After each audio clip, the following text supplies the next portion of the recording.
আচ্ছা তোমরাই বলো, সবসময় কি সব কিছু ভেবে করে মানুষ? এমন একটা দুর্ঘটনা হবে সেটা কি আমরা ভেবেছিলাম? তবে ভগবানের আশিস কৃপায় অল্পের মধ্যে রক্ষা পেয়ে গেছে। প্রতিদিনের মতনই তোজোর আজকে স্কুল ছিল।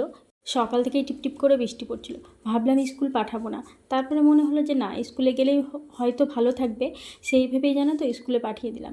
স্কুলে গাড়িটাও ছুটে গেছিলো, তো আমরা যেয়ে রেখে আসলাম। সেই বৃষ্টির মধ্যে রেখে আসলাম, সাথে আমরা জল খাওয়াটাও সেরে নিলাম। আর গিয়েছিলাম বাজারে, বাজার থেকে মাছ নিয়ে এসেছি। বেশ অনেক দিন হয়ে গেল বাজার যাওয়া হয়নি। তোজোর পাপা খুব একটা বাজারে যেন তো যেতে চায় না। ওই জোর করে পাঠালে হয়তো যাই, না হলে নিজের সাথে করে নিয়ে গেলে তবেই হয়তো বাজার করে নিয়ে আসে। আমাদের বাড়ির উপরে বিকেলের দিকে বাজার বসে, তবে যেন তো মাছটা পাওয়া যায় না। মাছ ওই বাজারেই যেতে হয়। মাংস আর অন্যান্য সবজি বসে। তবে কি বলতো, সকালের দিকে যেহেতু মাছওয়ালারা যায়, ওদের কাছ থেকে মাছ নেওয়া যেতেই পারে। তবে আমি খুব একটা মাছ বুঝতে পারি না কোন মাছটা নেবো, আর মাছের দাম দরও ঠিকঠাক করতে পারি না। আজ নিয়েছে রুই মাছ, তার সাথে একটা বড় মাছ ছিল। ওই দুটোকেই ভাগ করে নেওয়া হয়েছে। মানে আমরা বৃষ্টির মধ্যে গিয়ে দেখি যে মানে সব কিছু প্রায় শেষের দিকে, আর ওরাও তুলে বাড়ি চলে যাচ্ছে। কি করবে বলো বৃষ্টির মধ্যে?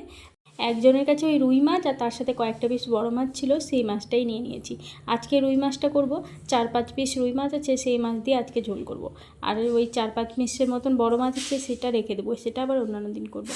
তো চলো, এদিকে তোমাদের সাথে কথা বলতে বলতে আমার কিন্তু রান্না হয়ে গেছে।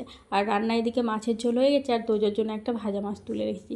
ওই ইদানিং আবার একটু ভাজা মাছটা বেশি পছন্দ করছে ঝোলের মাছের চেয়ে। তো এদিকে ঘরের দরজাটা অনেক দিনই হয়েছে লাগানো, কিন্তু জানো তো দরজাটা পরিষ্কার করা হয়নি। তো ভাবলাম যে দেখতেও খুব একটা ভালো লাগছিল না, তো ভাবলাম একটু পরিষ্কার করে নিই। অনেকটা ধুলোবালি আর ওই যে পট্টি করা হয়েছে, তো সেই পট্টিগুলো মানে লেগে গেছিলো। তো ভাবলাম একটু পরিষ্কার করে নিলে হয়তো দেখতে ভালো লাগবে।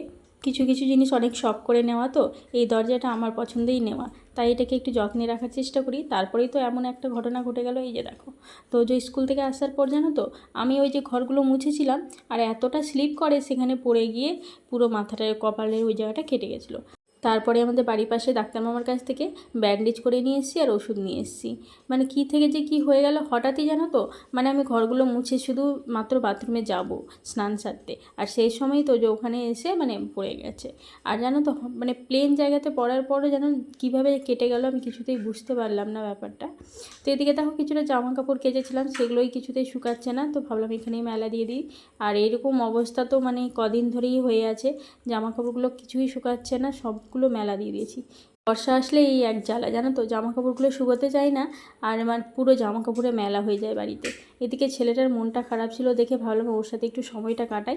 কাজের ফাঁকে ফাঁকে আমার মনে হয় ওদেরকেও একটু সময় দেওয়া দরকার। তো এইদিকে তোজো দেখো ঘুমিয়ে পড়েছে, আর আমি এদিকে রাতে রান্নাটা সেরে নেবো। তো চলো আজ তবে আসি, টাটা সবাইকে, ভালো থেকো সুস্থ থেকো।